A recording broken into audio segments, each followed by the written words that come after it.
So the concept behind the carnivore diet is quite simple, that eating strictly animal foods provide you with all of the protein, and a protein source that is a high quality protein source with a good amino acid profile that provides the essential amino acids for us to build things in our body, muscles, etc. It has all of the essential omega-3s, all the essential omega-6. There's evidence, that saturated fat as well as poly and monounsaturated fats that are also available in animal sources of nutrition are beneficial. For example, our nervous system has a myelin sheath, and that is completely made of saturated fat. Our brain is 60% fat, and 50% of that 60% is saturated fat, as well as 25% of the composition of your brain is cholesterol. We need a wide variety of fats, such as omega-3 and 6, to produce molecules, anti-inflammatory molecules in our body. Omega-3 in in DHA and EPA, I believe it's DHA, is very high within our brain, as well as hormones. Hormones require cholesterol and fats to produce them, as well as vitamin D. So when we're looking at the carnivore diet, we just have to come with the understanding that all of our nutritional needs are met strictly with the animal foods that we eat. When we're looking at the plants and the issue with plants in the carnivore diet, I would say that the concept behind the carnivore diet in relation to plants is strictly that they are non-essential. Should they be restricted like the plague? Are they toxins and poisons? No. Some people, enjoy a wide variety of plant foods, and if it does not cause you an issue, then there's no problem. But the propaganda that and this, within society, the concept that we need these, nature's vitamins, we need the micronutrients, the vitamins, these beneficial molecules like phytoestrogen that you hear, not phytonutrients that you hear, a lot of talk about, the antioxidants. It gives the impression that these are only found in the plants. Therefore, it makes consuming plants essential. The other, which it is not. We have all of the vitamins, fat-soluble and water-soluble vitamins in the animal foods that we eat. So just repeating it, the concept behind the carnivore diet is that all of your nutritional needs to be optimal are met with animal foods, and that plant foods are non-essential. And I'll also add that because plants have defense mechanisms, some people actually do have intolerance, low-grade intolerances that over time can cause issues that most people would never associate with plants. Sure, there's gluten that a lot of people speak about, but what we don't know is that there are, phytoestrogen, for example. There are hormone disruptors within the plant kingdom. There are oxalates, there are lectins. There's a lot of other molecules within plants that some people might be reacting to. And it might not be severe enough, but over time it creates chronic issues. There's evidence of, when you're looking at autoimmune diseases, they often try and treat the immune reactions that are occurring with medications. The rheumatologist will work with you for that. However, it's very rare that they'll ever get to the root cause, instead of just merely looking at the symptomologies and trying to fix the symptoms. We have to remember that symptoms are just the alarm, the sign telling you that there's a problem. Often we see in modern medicine and mainstream medicine that we are always going after the symptoms and very rarely going after the cause. The reason that is true is that the majority of our chronic and modern illnesses are based on nutrition.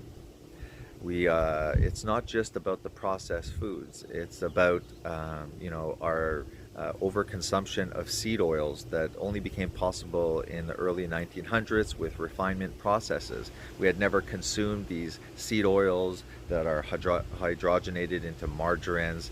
If you look at all our modern foods, about 10% now on average of our whole calorie content is these omega-6s that we could have um, never actually have been able to consume, because we would have had to eat these inedible, actually, unless they're processed, these inedible seeds like soys and whatnot.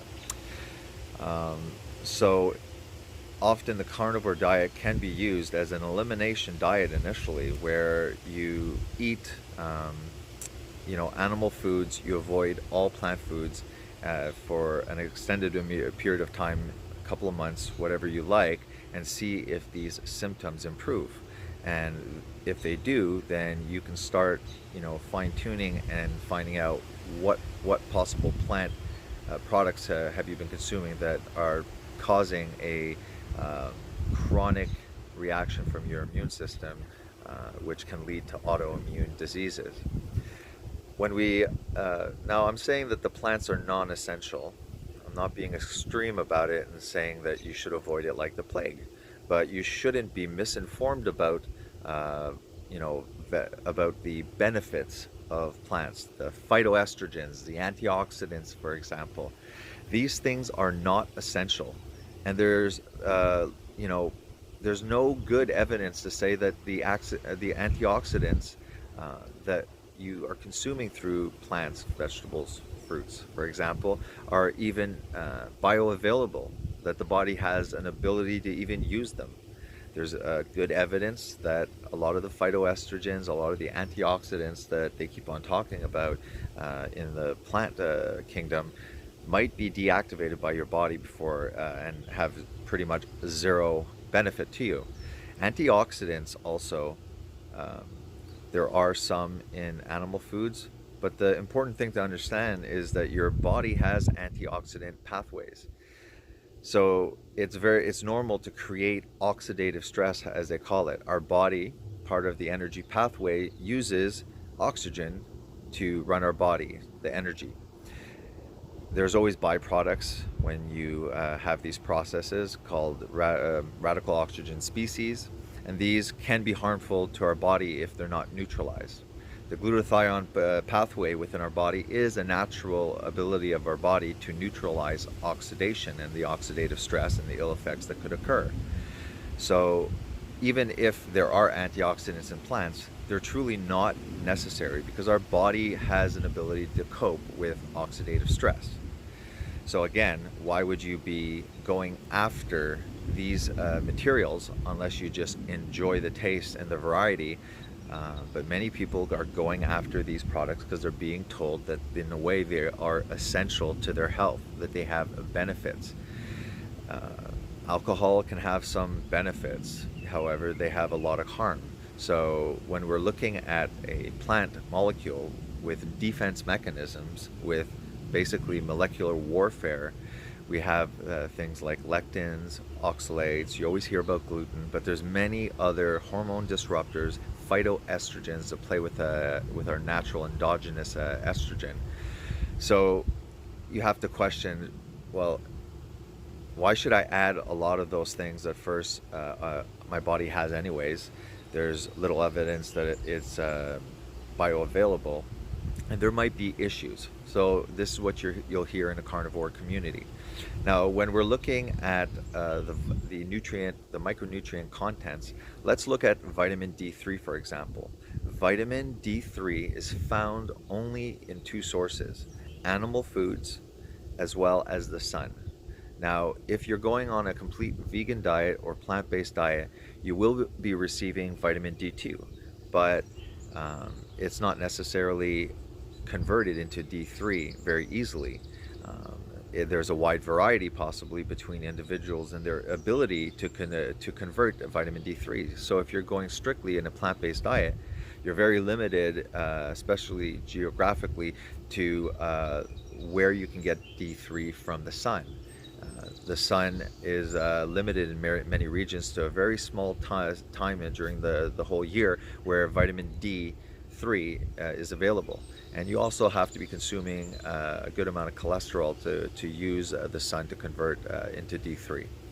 So if you're doing strictly a plant-based diet because you believe the hype, the propaganda, the lies, that it's better for your health, that it's better spiritually, that it's better for the climate, you have to understand that you'll probably have to be supplementing with vitamin D3.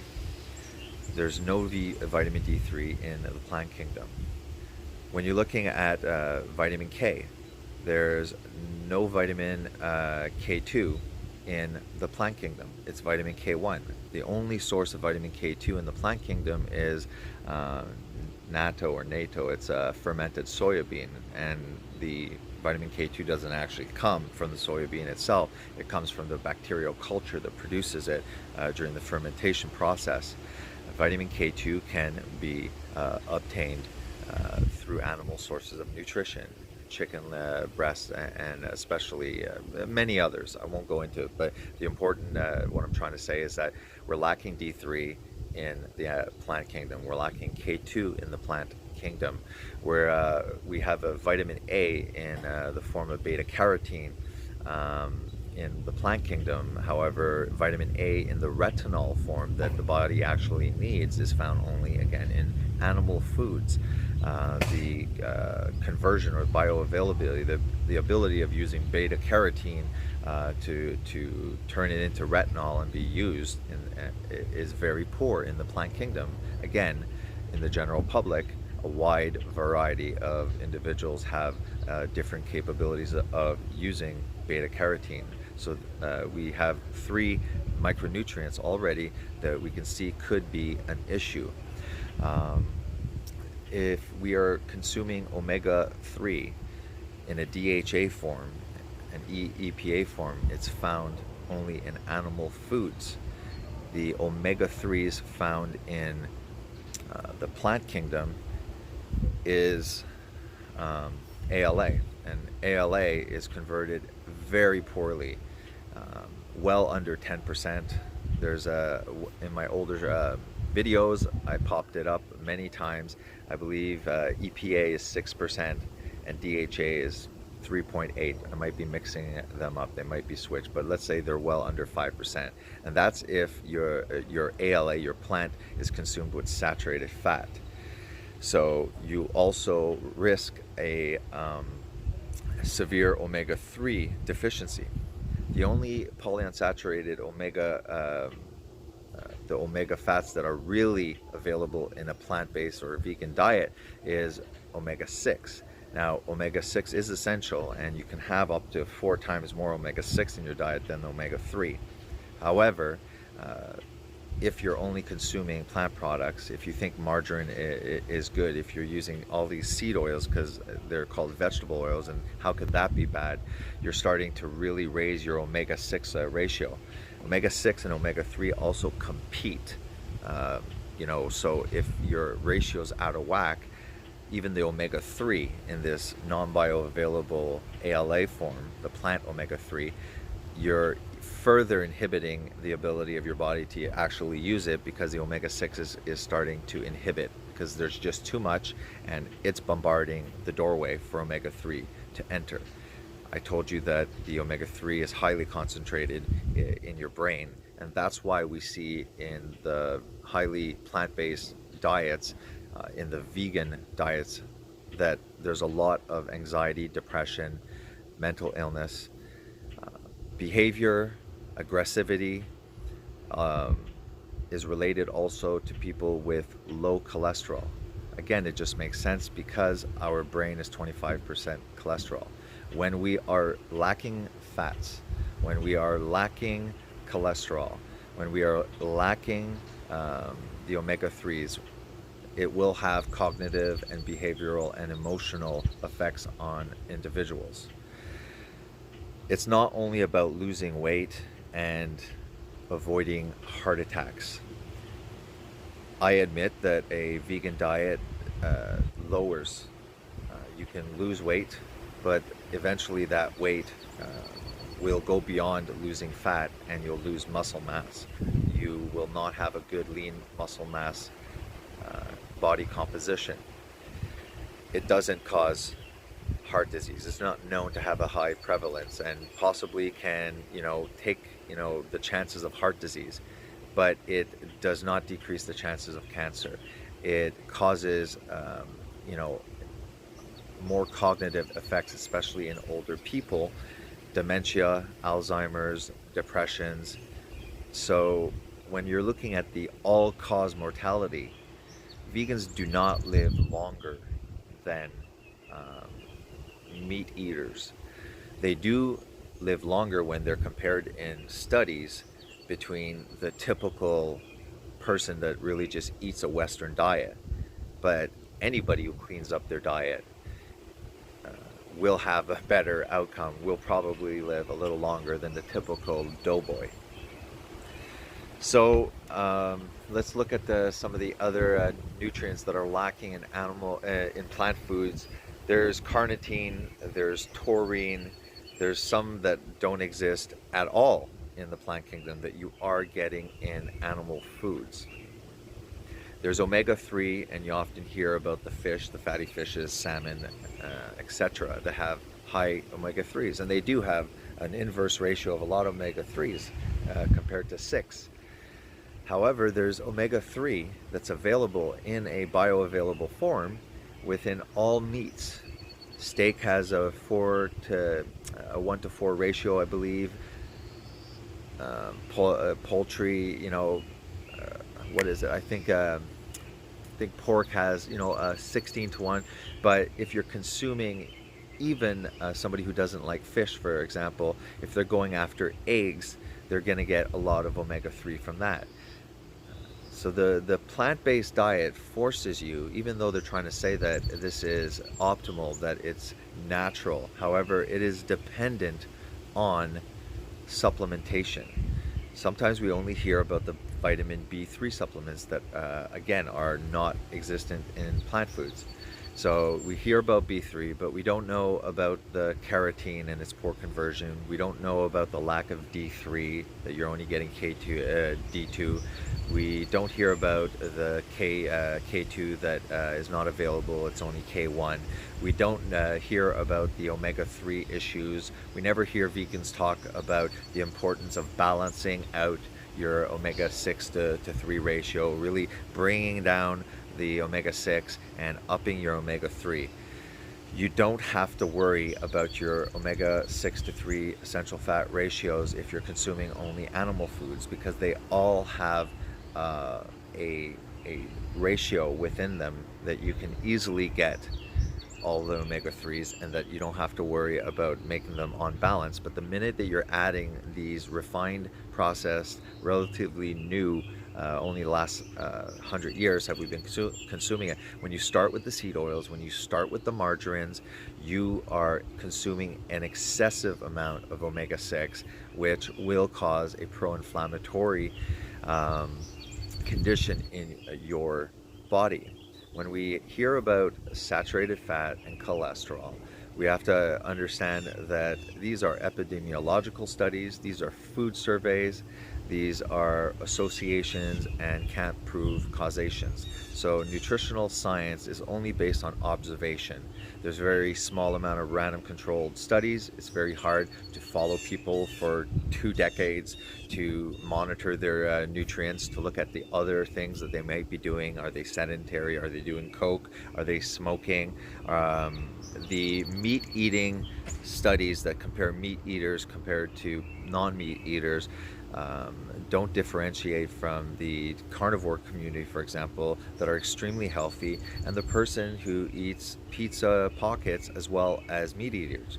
For sure, the people that have a concept that the plant-based diet is healthy tend to have also other very healthy ways of living and practices. You don't find that within the animal kingdom, within the meat eaters, the animal food eaters. You have healthy people and you have all of the other unhealthy people that these variables really can't be isolated We can't lock somebody up for 40 years, make sure that they're eating exactly what the study is claiming. So we hear in nutritional science things like increased risk, links, associations. Most of the general public will associate that with it causes.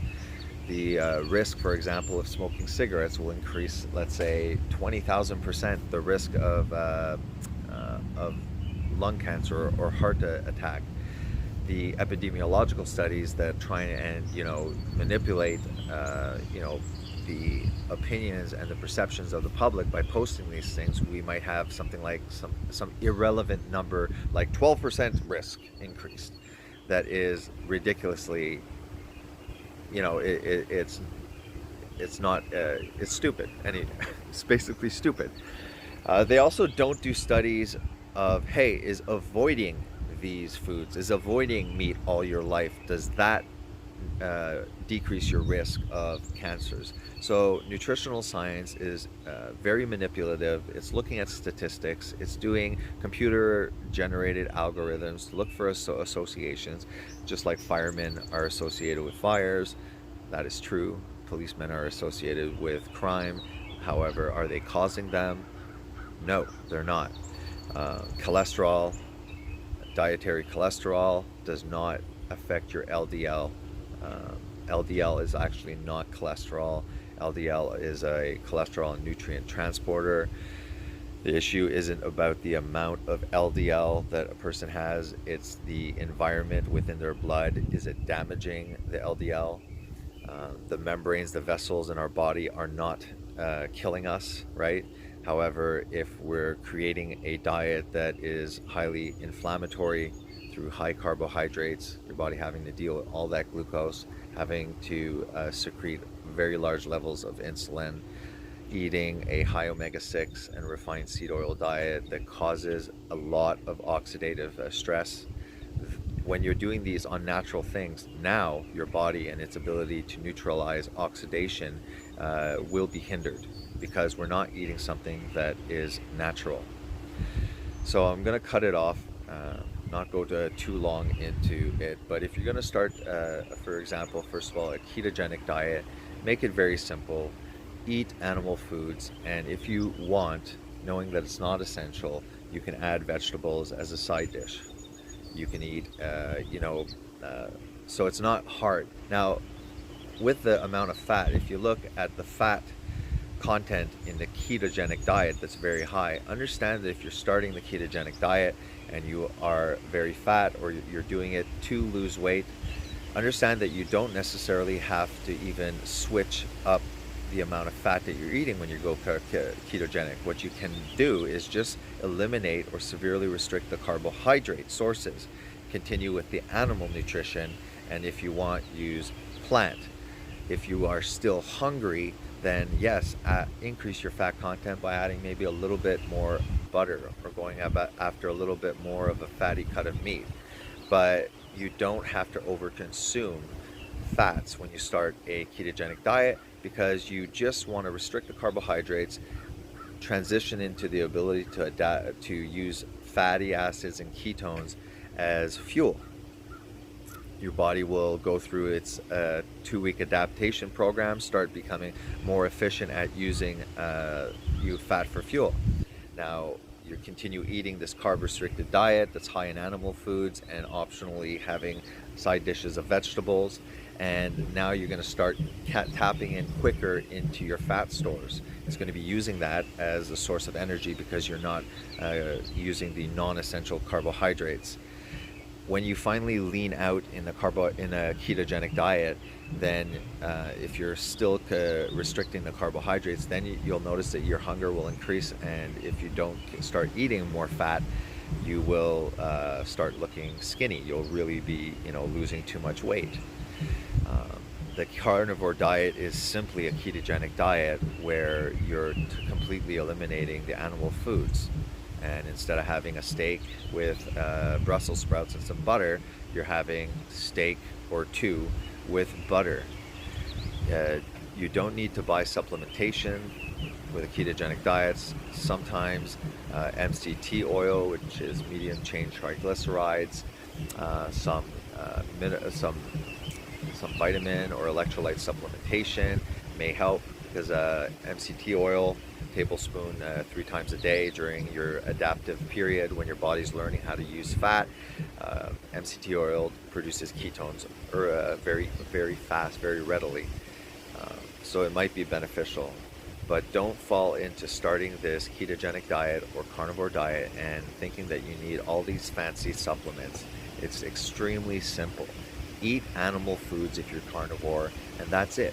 Eat as much as you want, eat when you're hungry. And I do suggest that you add intermittent fasting in that. Intermittent fasting is, instead of eating all throughout the day to get your required food, you actually just eat for the day. Meaning you're not getting up and eating and then eating 3 meals and calling them breakfast, lunch, and supper. What you're doing is eating when you're hungry. When you're on a ketogenic diet or a carnivore diet, the minute that you enter ketosis or become fat adapted, you are not starving and craving for carbohydrates that are used very quickly in your body and require frequent refueling. So your appetite drops, and then you just say to yourself, I'm going to eat only when I'm hungry. And a lot of people get worried because they're really not hungry. Sometimes they're not hungry for a day, and then they get nervous because they're used to being hungry all the time.